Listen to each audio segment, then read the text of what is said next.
Hello, Mr. Dietrich. Okay, you picked this up, and you are looking to have us service it, which I'm absolutely more than happy to do. So this is going to be, I've already rebuilt the entire case on this thing, and I put in a new crystal. It's case-wise, it's 100% ready to go, which is pretty good savings on your part, because I don't have to put that in there. Okay. So as you can see, this is an original unrestored piece, and it's low hours, low miles, whatever you want to call it. So the movement's in good condition. I've tested the movement. It definitely runs low. This is one of the early, thanks to Sabrina, I did not know this, that this is the first gen bumblebee made in Singapore versus Malaysia. So this is the first gen one, and it's in fantastic condition. She also is the one who decided to start calling it the bumblebee. You can call yours the bumblebee if you want, but that's what Sabrina calls this one. So you can either treat it as an individual watch name or an irrelevancy, or I don't know, you figure it out. Whatever works for you works for me. One of the things I love about these models, these SKXs, like this and the SKX173, is that they kept using the 6309 hand, but with the correct metal. If it wasn't for the high glowing lume, this is a perfect replacement for a 6309. It's exactly like the originals. Or like the 6309 ones. The difference being, if you look, the top surface of that hand is 100% flat, and everything, as you'll notice, is the same width, every single part of it. If you look at the hour and the minute hand, you can see they're kind of dome-topped, kind of blobby. It's interesting because back in the day, that would have been the underside with the flat. Now what's the underside would have been on top. If I take these hands and I strip them and flip them over, they'd be flat too. I don't know why Seiko changed that, but they did. Okay, I'm going to pull the hands in the dial, and then I'll get to ripping this thing apart. There's your dial. There's no date or anything on the back of these because the lume that they use for these doesn't really age down much. This watch still glows like crazy. See if I can prove that. Oh, come on, stop that. Yeah, look at that. Still glows like nuts. Okay, I got your winding weight loosened up. This watch is definitely factory because that thing was set nice and hard. This is a reduction wheel that goes in there, and that holds this from going backwards because this is your magic lever right there that goes around and it winds everything. Yeah, this movement is what they look like when they're brand new. Okay, I let down the mainspring.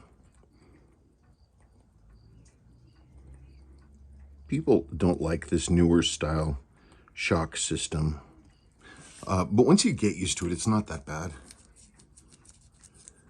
It's just funky. You have to learn the touch for it. Before that actually happens, you've got to be super careful about flinging one into the distance, which I didn't do, but I did drop one.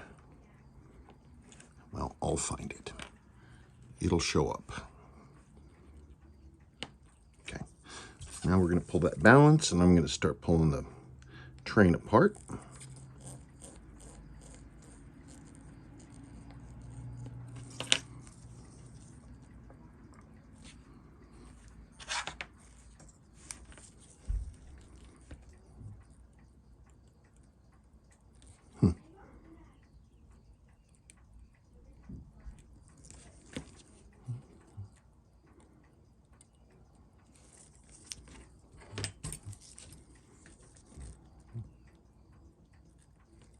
Oh, right, it's the stupid thing.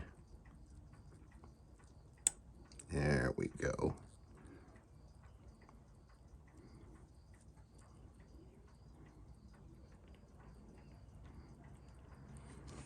Cool. go right here. So I know where it is. Okay.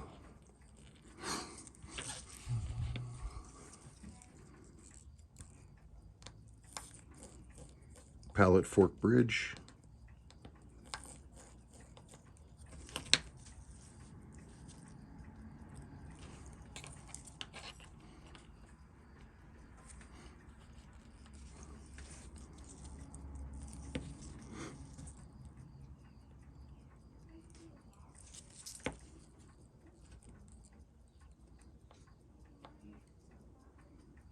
Bridge and pallet fork. I gotta get that bridge out of there. Come on. Down we go. Good. Great. That's what I wanted. Okay, now I am going to pull the bridge. Oops.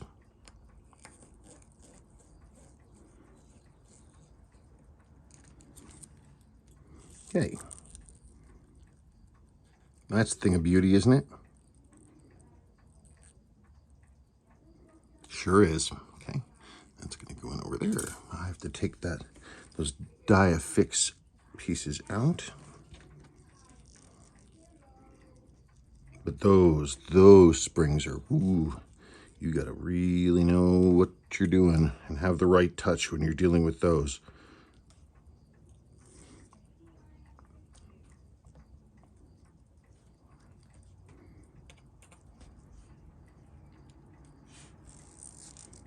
I'll pop that apart here in a second.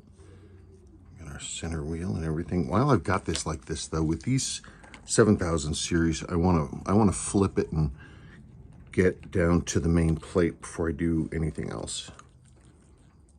So we are now going to switch gears.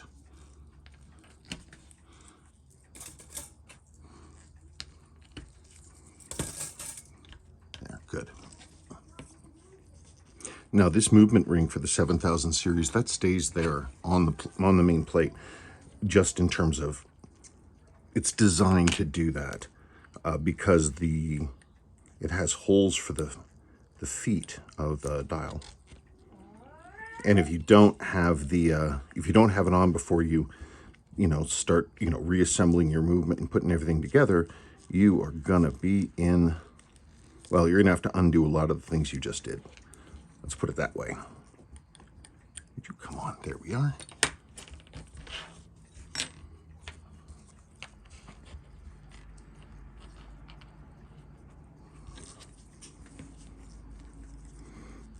Oh yes, cool.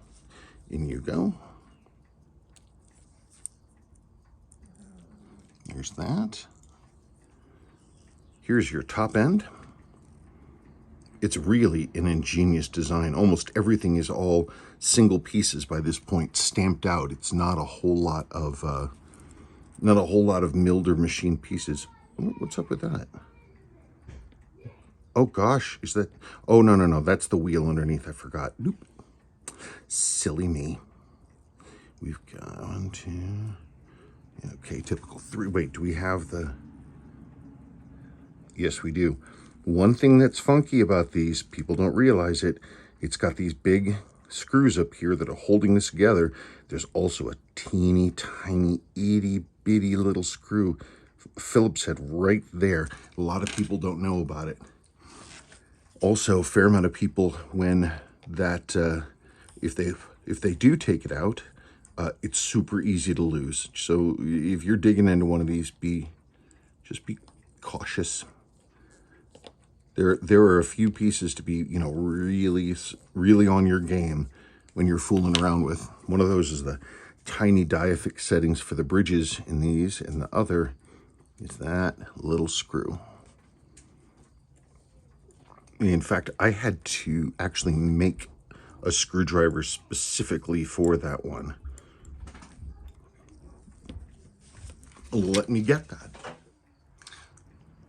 So here's my handy dandy little piece. I got this to where I want it. It's pretty much only ever used for this screw.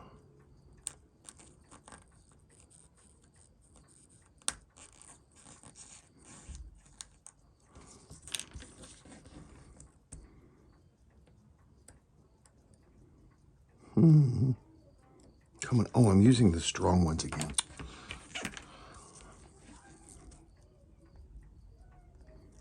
And there you go. Teeny tiny itty bitty Phillips head. Okay.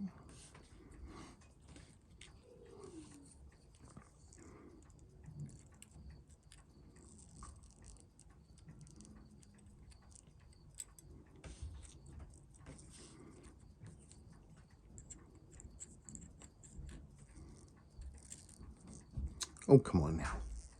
Get out of there.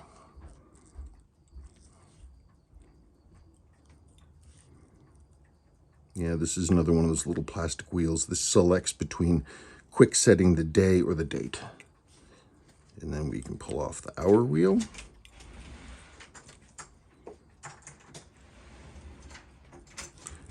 Then we can pull off the minute wheel. Get out here. Heavens to Betsy.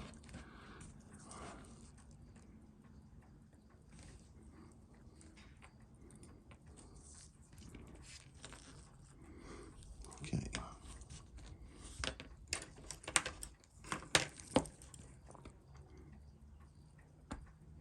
And there that is. It wasn't a super tight grip. I'm going to want to look at that.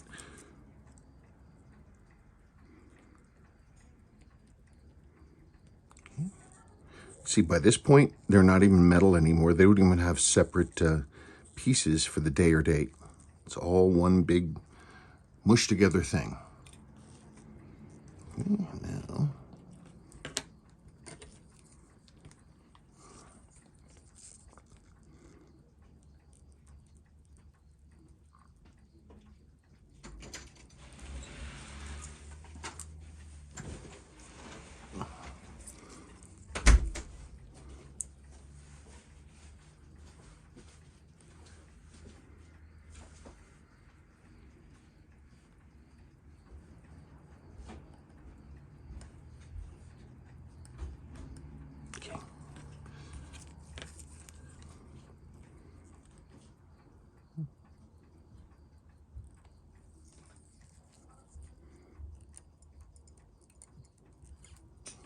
Okay.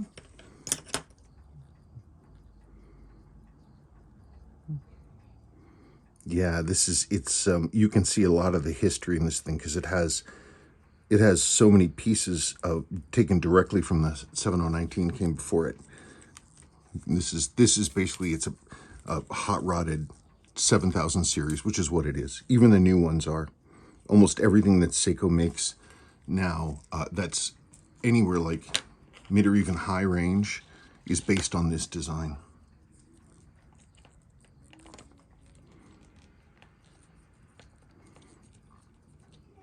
Makes it interesting to pull apart a Marine Master 300 diver and look at the movement and see how much is in common with a lowly 7 series. It's one of the reasons Seiko went with, I swear, that they went with the Daini movements instead of the Suwa. Daini movements are just, I don't want to say they're better, but man, they knew their stuff, and a couple of the decisions that they made improve the overall quality and longevity of the watch movement. Okay, there's your center wheel bridge. That did not want to come out. There's your center wheel. And then we got us some keyless works. Yeah, this is one of the biggest things they changed from the old 7000 series, is they moved the keyless works to the other side, to the inside instead of the outside.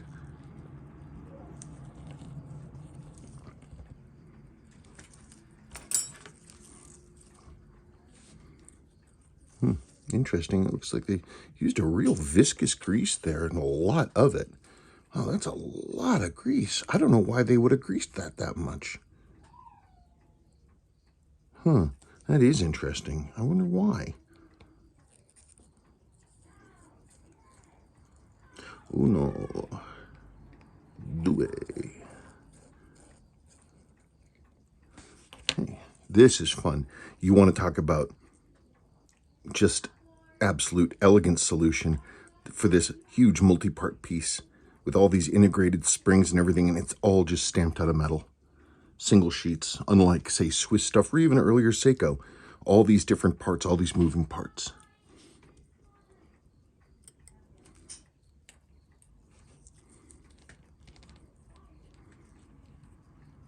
All those parts just done away with. Yeah, there's more of that clear grease they got on there.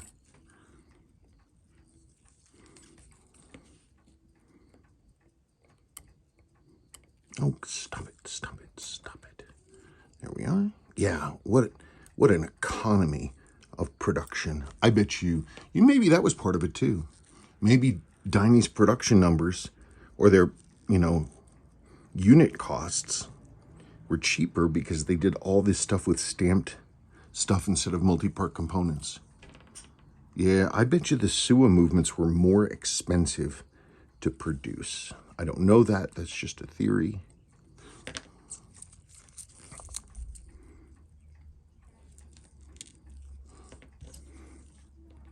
Grease, grease, grease, grease. That goes on there.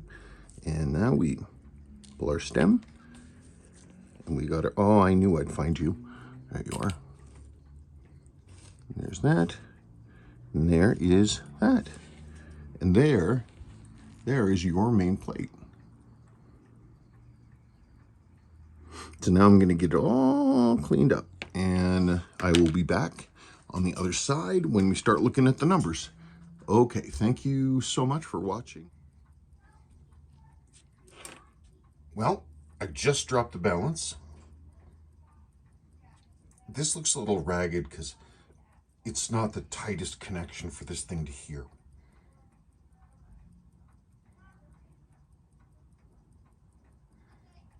These are such great movements. This is an A series, and it's just A series 7S is they're just the best. Okay, so I want to deal with your beat error. So I need to look at my pieces that I'm doing when I'm adjusting beat error, so you're not actually going to see what I'm doing. I'll tell you about it. Damn it. First thing is I've got to take out this beat error. It has just a little bit of beat error. So I am gonna drop the beat error counterclockwise, which is going to effectively lengthen the hairspring. So the accuracy should drop closer to 0 along with the beat error, but I might be backwards, so we'll see. That was a tiny, tiny touch.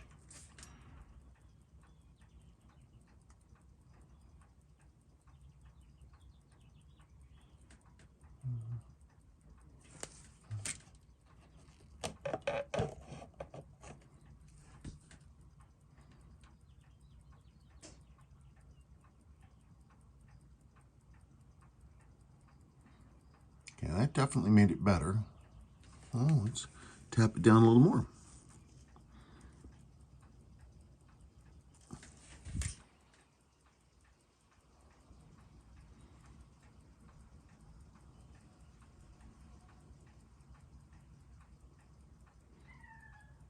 Beat error is definitely better. I'm not losing any gain though. So I'm going to need to move this down so we don't have as much gain. That was a tiny, tiny touch.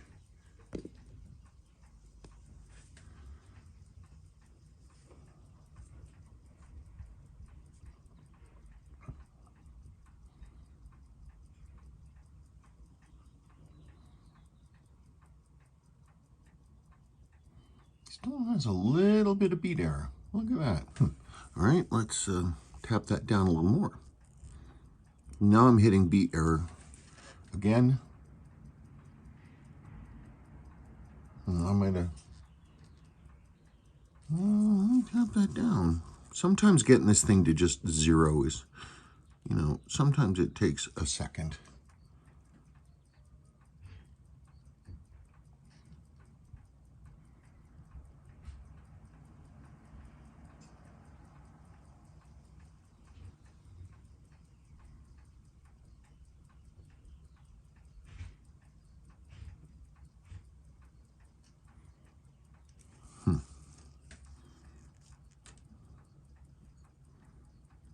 I'm tapping on the beat error again.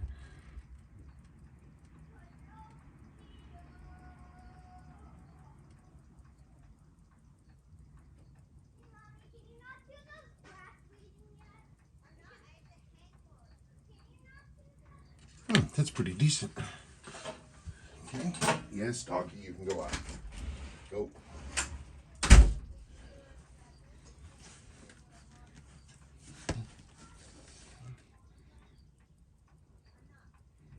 Okay, hey, not bad for running for maybe 15 minutes.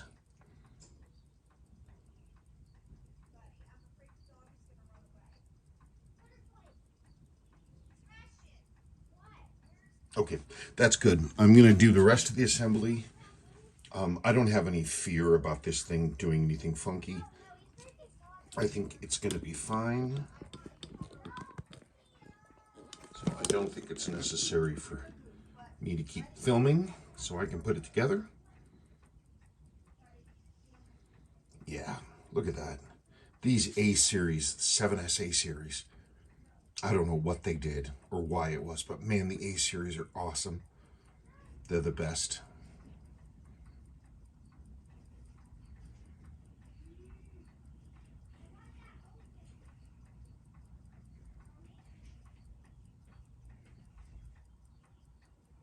Okay, cool. That's it. Well, happy Wednesday.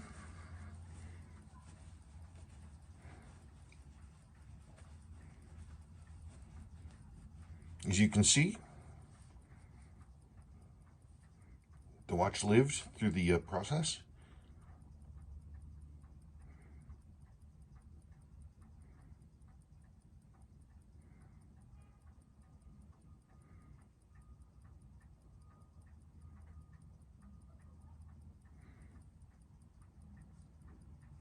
So the way I adjust these is you have to adjust these dial up, dial down, and pendant. Well, you don't have to. Seiko never did, but that's what I try to do. So then you have to average out the time loss or gain up, down, and pendant, and it's time consuming, but it gets a good result. So sometimes you'll see up, sometimes you'll see down. It's trying to average it out. The one thing is, I cannot adjust it for your wearing habits, but it's a great watch. It'll keep great time. It'll serve you very well. It's a great watch. A series movement, very few hours on it. It's a good piece. And there we are.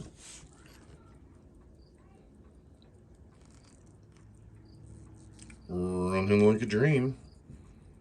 All new seals and new crystal, but of course I put those in before. Movement's fully serviced. Silky smooth. Chapter ring is aligned.